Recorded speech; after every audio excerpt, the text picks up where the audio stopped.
साथियों नमस्कार। आज जल्दी आपको सूचना नहीं दे पाया बहुत पहले, तो लेकिन मुझे आवश्यक लगा कि कल देश भर में इतना बड़ा कार्यक्रम है तो कुछ आपसे बातचीत की जाए, और इसीलिए ये इतनी रात में हमें आना पड़ा। तो जो साथी जुड़े हैं वो जुड़ जाएं और अपने ग्रुपों में अपने लोगों तक शेयर कर दें, क्योंकि आज कल के कार्यक्रम की थोड़ी दिशा निर्देश, थोड़ी बातचीत होनी है। और मुझे लगा कि कल का कार्यक्रम है, इसलिए आज बात करना ज़रूरी है। दिन में तो आंदोलन चलते रहते हैं, आप सोचते हैं होंगे रात में भी डिस्टर्ब कर रहे हैं, लेकिन आंदोलन क्रम में करना पड़ता है, चाहते भी हो न चाहते हुए भी। लेकिन मैं उम्मीद करता हूँ आप सभी लोग सोशल मीडिया पर होंगे, तो कुछ काम की बात, कुछ भविष्य की बात, कुछ कार्यक्रम की बात कर लिया जाना जरूरी है। तो सभी साथी अपने अपने ग्रुपों में अपने अपने साथियों और सभी सामाजिक शैक्षणिक जितने भी ग्रुप हैं सब में भेज दें, जिससे बातचीत शुरू की जाए। लिखें, कमेंट करें, कोई सुझाव हो तो लिखें, कोई बेहतर और बात हो तो लिखें। कल की आपके ज़िले में क्या तैयारियां हैं, हम उम्मीद करते हैं कि आप सबने उसको पूरा कर लिया होगा। तो इसको सारे लोग अपने तमाम सारे ग्रुपों में अपने सारे जानने वालों के पास भेज दें, जिससे बातचीत शुरू की जा सके। बहुत संक्षेप में रहेगा।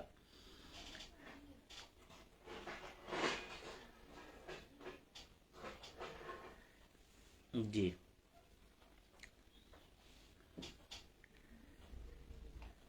चलिए काफ़ी लोग जुड़ चुके हैं, बातचीत शुरू करते हैं। आज की जो बातचीत है पूरा वो कल के कार्यक्रम पर है कि कार्यक्रम कैसे,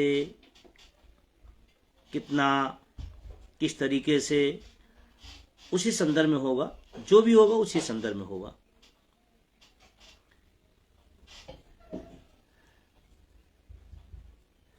सभी को मेरा सादर अभिवादन।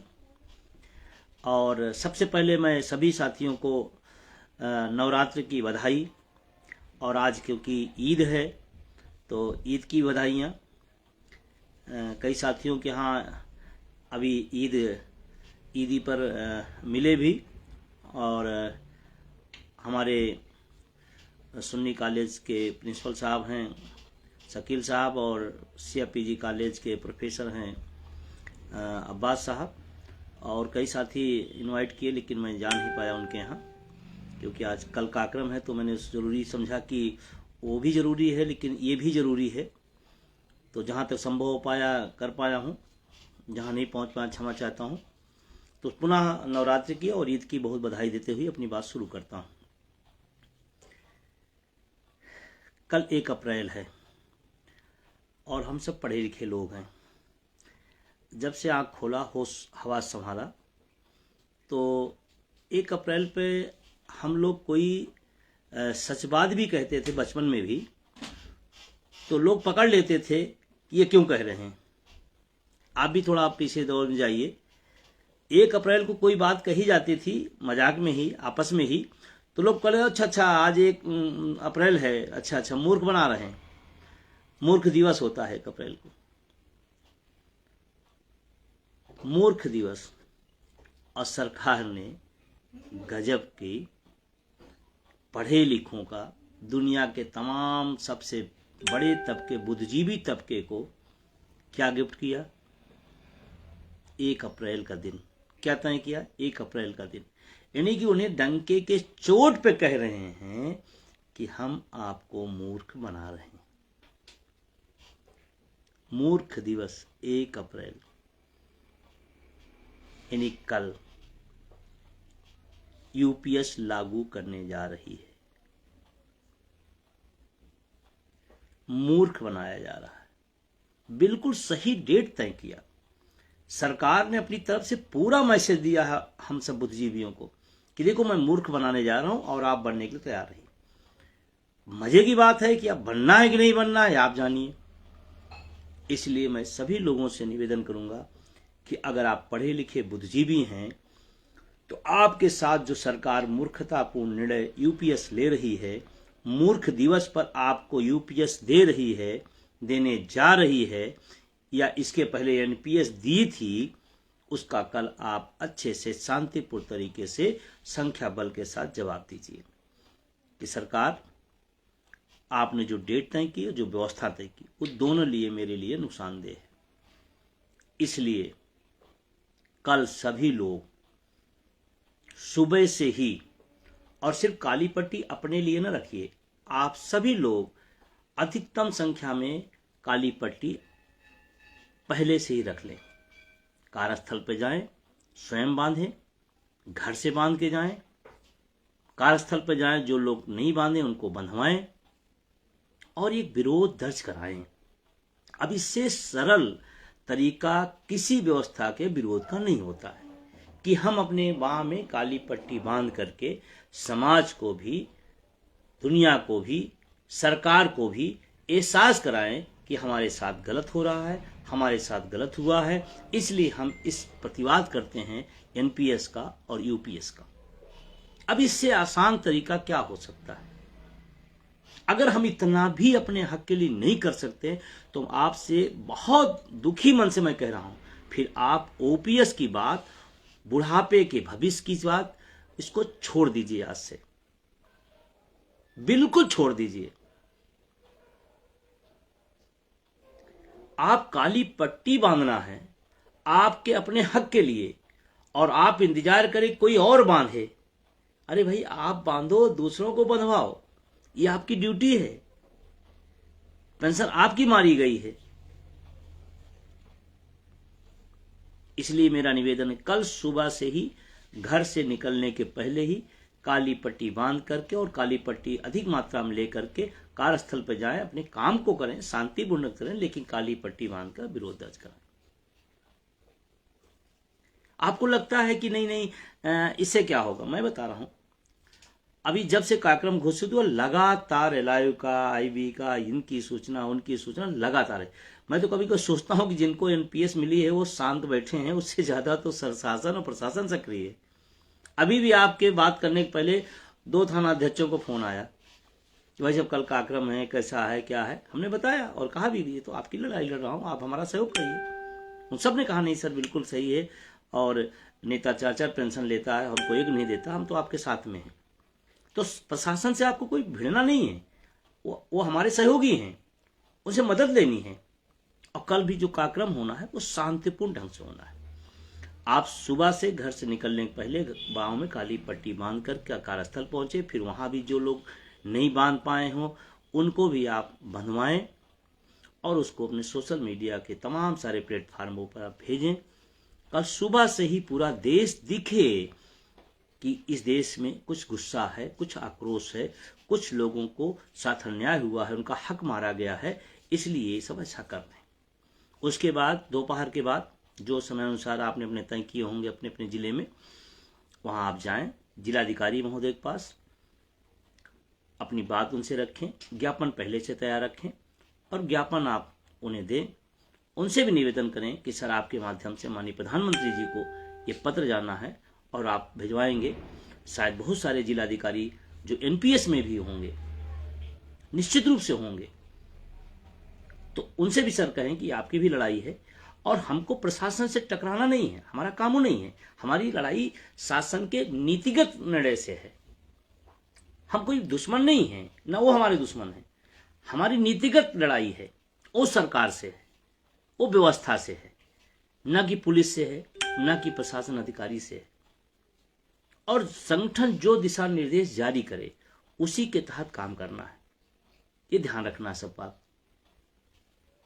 संगठन जो दिशा निर्देश जारी करे कि सुबह से हमें काली पट्टी बांधना है, बंधवाना है, फिर दोपहर के बाद जो समय अनुसार जिले में आपने रखे होंगे जिलाधिकारी कार्यालय में जाना है, उनको शांतिपूर्ण ज्ञापन देना है और उनसे निवेदन करना है कि सर हम आपके माध्यम से माननीय प्रधानमंत्री जी तक हमारी बात पहुंचे।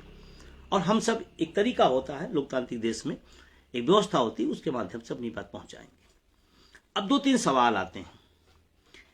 पहला सवाल बहुत गंभीर है, जो मेरे पास भी फोन आते रहते, सर फला संगठन का कोई पत्र नहीं जारी हुआ तो हम क्या करें। आप अपने स्थानीय स्तर से जिनसे संवाद है आप करिए।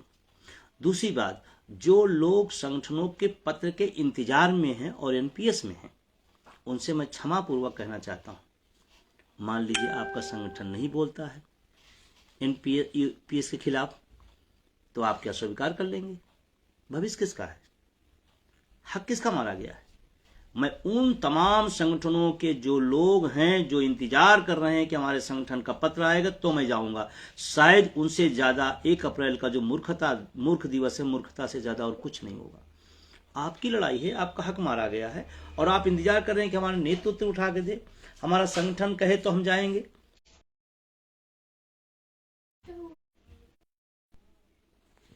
जी, कुछ व्यवधान आ गया,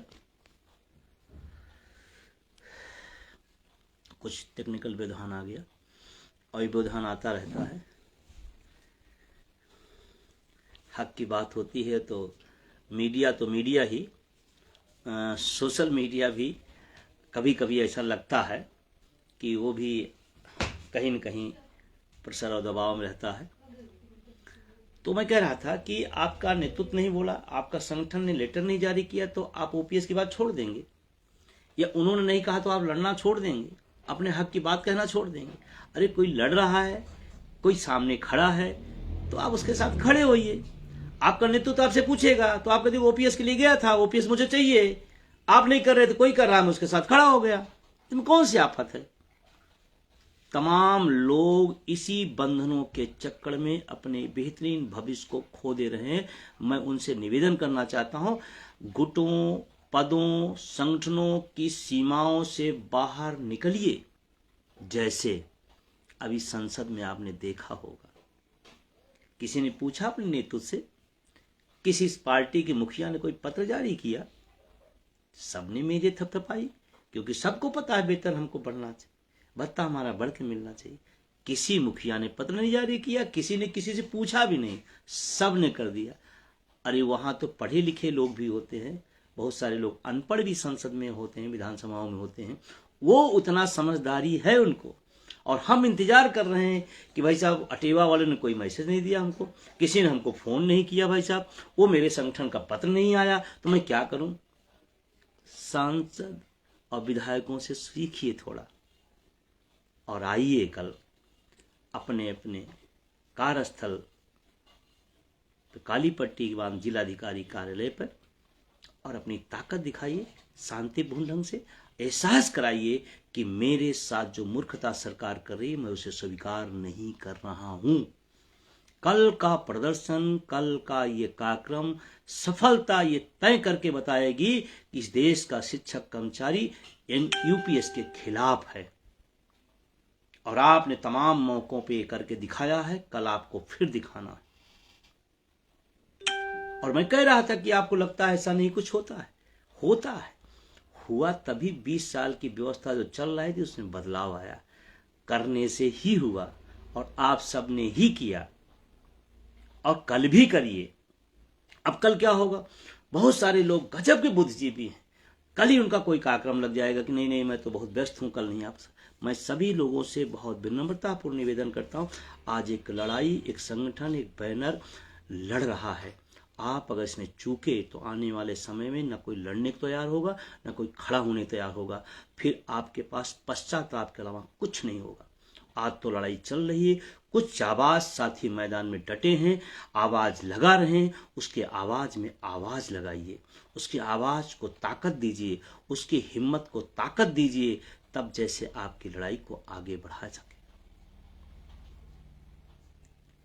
बहुत सारे लोग मैं इधर देख रहा हूं, तमाम मुद्दे राजनीतिक दलों, नेताओं द्वारा लाए जाते हैं और हमारा व्यक्ति बुद्धिजीवी एनपीएस विहीन भी, पुरानी पेंशन विहीन भी उसी में डट गया है। जिसके लिए लड़ रहे हो ना, एक बार उससे कहो ओपीएस की बात करे। जिस विधायक और सांसद के लिए मरते हो ना, उससे कहो ओपीएस पर चर्चा कराए सदन में आपके। आप उसके मुद्दे पे तो चर्चा खूब कर रहे हो, आपके मुद्दे पे उससे चर्चा करा देखो। जो लोग अनावश्यक मुद्दों पे खड़े रहते हैं, मैं कहना चाहता हूं उनसे निवेदन करना चाहता हूं, आप पढ़े लिखे बुद्धिजीवी हो तो समझो इस बात को। ये सब मुद्दे इसलिए लाए जाते हैं कि जो जनवादी मुद्दे हैं उससे दूर हो जाए। सवाल है सामाजिक सुरक्षा का, सवाल है रोजगार का, सवाल है शिक्षा और चिकित्सा, ये मुद्दे हमारे हैं। इन मुद्दों में बात करने की तैयारी होनी चाहिए। हम भी उन्हीं पर लग गए हैं। मैं तो बड़ी विनम्रतापूर्वक आप सबसे कहना चाहता हूं, जिनको लगता है कि हम उनके फेवर में खड़े हैं, हम उनके फेवर में खड़े हैं, उनसे एक बार कहो कि भाई मेरे सदन में हमारे मुद्दे पर चर्चा करा दो। रोज इन मुद्दों पर चर्चा हो रही, एक दिन मेरे मुद्दे पर चर्चा कर दो। हम आपके लिए तो दिन रात मरते हैं, आपके मुद्दे के लिए लड़ते हैं, अपने अपने परिवार के, अपने पड़ोस के, अपने तमाम सारे लोगों से मैं लड़ जाता हूं आपके लिए, और आप मेरा मुद्दा नहीं उठा सकते सदन में। सोचो आप, सोचो आप अपने बुद्धिजीवी कहते हैं। बुद्धिजीवी कौन हुआ? जो अपने मुद्दों पर चर्चा करा ले रहा है। आप ज्यादा बड़े बुद्धिजीवी तो आप अपने मुद्दों पर चर्चा करें, और कल का वो दिन अगर आपने अपनी ताकत दिखाई तो आपके मुद्दे पर चर्चा होगी, और यही चर्चा आपके काम आएगी।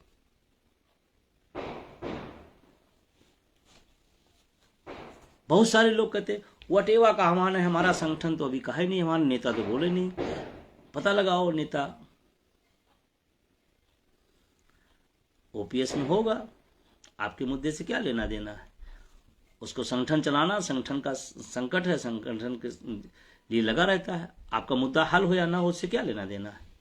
और जिन संगठनों ने खुले मन से समर्थन किया, मैं उनको साधुवाद देता हूं, मैं उनका धन्यवाद देता हूं, और उम्मीद करता हूं कल सिर्फ समर्थन ही नहीं, कल उनकी सहभागिता भी दिखाई पड़नी चाहिए, और दिखाई पड़ेगी ऐसा मैं उम्मीद करता हूं। सभी विभागों के तमाम सारे साथियों से, चाहे शिक्षक संगठन हो, चाहे कर्मचारी संगठन हो, चाहे अधिकारी संगठन हो, उन सब से मेरा निवेदन है कि आपकी भागीदारी भी होनी चाहिए।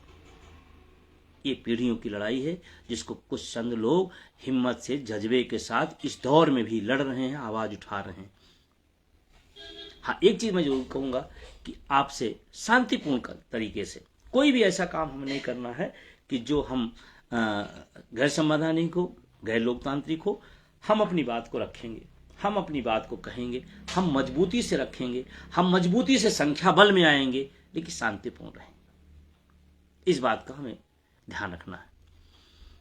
सुबह से ही निपटा दिया, और फिर वहां बैनर, तख्तियां, स्लोगन लिखा हुआ, जिस पर पुरानी पेंशन बहाल करो, एनपीएस यूपीएस बंद करो, अर्धसैनिक बलों की पुरानी पेंशन बहाल करो। आप सब उसको जानते हैं, पहले से ही अपनी तैयारी रखें। अब एक और सवाल है, कल ही से शुरू हो रहा है, इसलिए आज उसको मैंने पहले भी कहा, अभी मैं कह रहा हूं। यूपीएस का फॉर्म नहीं भरना है। अगर इतनी भी चेतना हम सब ने जगा लिया और इतनी भी चेतना जग गई तो उसका संदेश चला जाएगा। जो लोग यूपीएस की तरफदारी करते घूम रहे हैं उनको नहीं भरना है, क्योंकि ओपीएस में है। आपको बता रहे ये सुंदर है।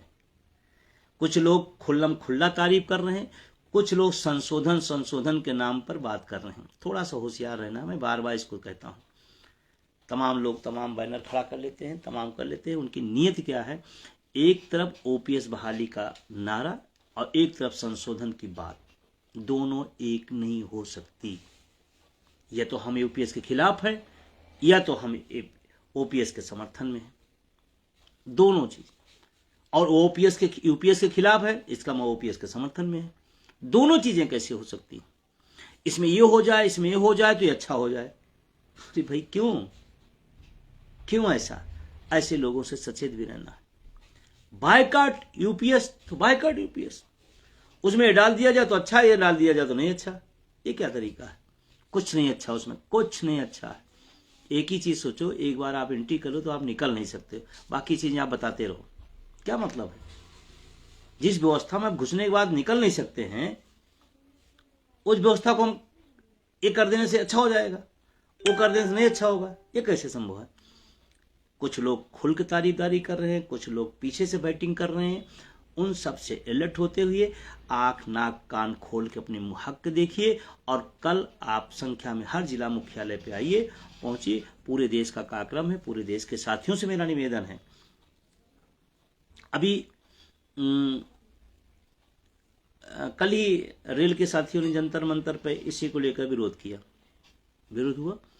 अभी 6 अप्रैल को अर्धसैनिक बलों के हमारे साथी वो विरोध कर रहे हैं। 1 मई को हम लोग जंतर मंतर दिल्ली आ रहे बड़ी संख्या में। तो आप कल्पना करिए, आप कल्पना करिए कि रोज विरोध हो रहा है, आज ये कल वो परसों, इसका मतलब गलत है ना। फिर जिसके ऊपर लागू किया जा रहा है वो विरोध कर रहा है, और जिस पर नहीं लागू होना है वो कह रहा है नहीं लागू करेंगे। मतलब कमाल की चीज है। जो इस पर उतारू है लागू करने का, वो अपने पर लागू कर लेना, क्या दिक्कत है।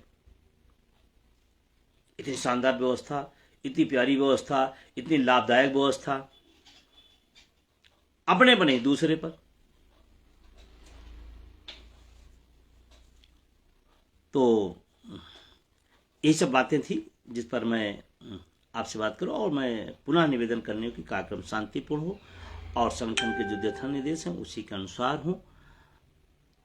और आपका अपना प्रोग्राम है, आपका अपना कार्यक्रम है, इसीलिए कोई मैसेज आया, कोई फोन किया, किसी ने कहा, किसी ने नहीं कहा, आपको अधिकतम संख्या में पहुंच करके अपनी लड़ाई को आगे बढ़ाइए। और कल ये बताएगा कि देश यूपीएस के खिलाफ है या कुछ सरकार के जो सरकारी संगठन हैं उनके साथ है। मैं कहता हूं आप किसी के साथ, किसी के खिलाफ न रहिए, किसी की बात न करिए, अपनी बात करिए। आपके भविष्य का जो सबसे बड़ा ताकत है ओपीएस है। मैं बार बार इस बात कहता हूं, जिस दौर में कोई साथ नहीं खड़ा होगा उस दौर में ओपीएस आपकी ताकत बनेगी। ओपीएस उस दौर में भी आपकी ताकत बनेगी। पार्टियां आएंगी, संगठन आएंगे, नेता आएंगे, मंत्री मुख्यमंत्री आएंगे जाएंगे, लेकिन ओपीएस अगर आपकी रही तो आपका जीवन बेहतर रहेगा। बाकी अगर ओपीएस नहीं रहेगी, सांसद फिर बन जाएगा आपके चाहने वाला, आपकी पार्टी की सरकार फिर बन जाएगी चाहने वाली, उससे कुछ नहीं होगा। आपको ओपीएस मिले। और इस बात को भी बहुत क्लियर कर लीजिए, जो ओपीएस की बात करेगा उसके साथ, कुछ लोग कहते हैं नहीं नहीं ये तो नहीं, तो ओपीएस यूपीएस बस हो और चाहे पक्ष हो विपक्ष की बात हो। मैं तो सरकार से कहता हूं आपके पास एक अच्छा अवसर है, आप देश के लोगों को बहाल करिए, पूरा देश का कर्मचारी जय जयकार करेगा। क्यों नहीं कर रहे हैं? हमारे टैक्स के पैसे से आप पेंशन लेंगे और हम टैक्स देने के बाद भी पेंशन नहीं मिलेगी, ये कौन सा न्याय है? एक देश में आप कल्पना करो, एक बार सोचो, एक दिन मैं सोच रहा था, एक ही देश में एक ही काम करने वाला व्यक्ति एक ओपीएस लेगा, एक एनपीएस लेगा, एक यूपीएस लेगा। क्यों भाई, क्यों? काम करने की प्रवृत्ति एक है, काम करने का तरीका एक है, काम करने की सारी चीज एक है, काम उतना ही करना है जितना वो कर रहा है। 3 व्यवस्थाएं ला दिया, ओपीएस, एनपीएस, यूपीएस। अब पता नहीं आगे और न कुछ ला दें। तो इसलिए इसको ब्रेक करने के लिए आपको कल अपनी संख्या दिखानी है। आइए, अपने हक के लिए आवाज दीजिए। पूरे देश के साथियों से मेरा निवेदन है, सभी विभागों से मेरा निवेदन है, कल की इस लड़ाई में आप भागीदारी निभाइए और निश्चित रूप से हम इस लड़ाई को और आगे हम सब मिलकर ले चलेंगे। और न एनपीएस चाहिए, न यूपीएस चाहिए, हूबहू ओपीएस चाहिए। और आप बढ़ रहे हैं, परत दर परत आप आगे बढ़ रहे हैं। थोड़े से संघर्ष को और स्पीड दीजिए, बेहतर होगा। सोशल मीडिया के तमाम साइडों पे तमाम सारे साथियों से मेरा निवेदन है कि कल पूरे दिन भर एक ही चीज दिखे, ब्लैक डे हर तरफ से। आप सबने सुना, आप सबको बहुत बहुत शुक्रिया। पिछली बार भी मैं लाइव आया, बहुत आपने सम्मान दिया, बहुत सहयोग किया, और हमें उम्मीद नहीं थी कि इतनी दूर तक इतने लोगों तक ये बात पहुंचेगी। और आज भी मैं उम्मीद करता हूं कि उसी तरह से जो प्यार आपने दिया है इस वीडियो को, इस फेसबुक लाइव को आप अधिक से अधिक लोगों तक पहुंचाइएगा, अपनी कमेंट करिएगा, शेयर करिएगा और फॉलो करिएगा, क्योंकि बात जितनी दूर तक पहुंचेगी, जितने लोगों तक पहुंचेगी, उतने आंदोलन मजबूत होगा। जितना आंदोलन मजबूत होगा उतना बेहतर तरफ हम आप आगे बढ़ेंगे। तो बहुत रात हो गई है, आप तब भी तमाम सारे साथी लगातार जुड़े हुए हैं। सभी का मैं, वीरेंद्र कुमार सक्सेना जी हैं, बहुत ही शानदार साथी हमारे हैं, गजब का संगठन को समय देते हैं, तमाम चीज़ें बनाते लिखते पढ़ते रहते हैं। दानिश भाई को ईद की मुबारकबाद। पार्वती विश्वकर्मा जी ने आज जो गीत गाया है, दिल को छू गया, दिल को छू गया। मैं मेरे पास तारीफ के शब्द नहीं है। बहुत ही मार्मिक, मुद्दों आधारित और आंख खोलने वाला। मैं पार्वती जी, उनकी पूरी टीम को आज जो गीत इन्होंने बनाया है, तो बहुत ही, मैं तो कई जगह उसको शेयर भी किया। तो जो भी आप कर सकते हैं इस आंदोलन में, गा सकते हैं गाइए, लिख सकते हैं लिखिए, शेयर कर सकते हैं शेयर करिए, जो भी कर सकते हैं आप इस आंदोलन में आप करिए। अंजलि जी इलाहाबाद से हैं, काफ़ी सक्रिय रहती हैं, और नीतीश प्रजापति जी, सभी साथियों को मेरा शुभ रात्रि। हमारे डहरिया जी भी मध्य प्रदेश से, पूरी ताकत के साथ कल प्रदर्शन होगा और पूरे देश में अच्छा होगा, बेहतर होगा। तो कल के कार्यक्रम की अग्रिम शुभकामनाएं, बधाई देते हो। पुनः नवरात्रि और ईद की आप सबको बधाई। फिर मिलते रहेंगे समय समय पर।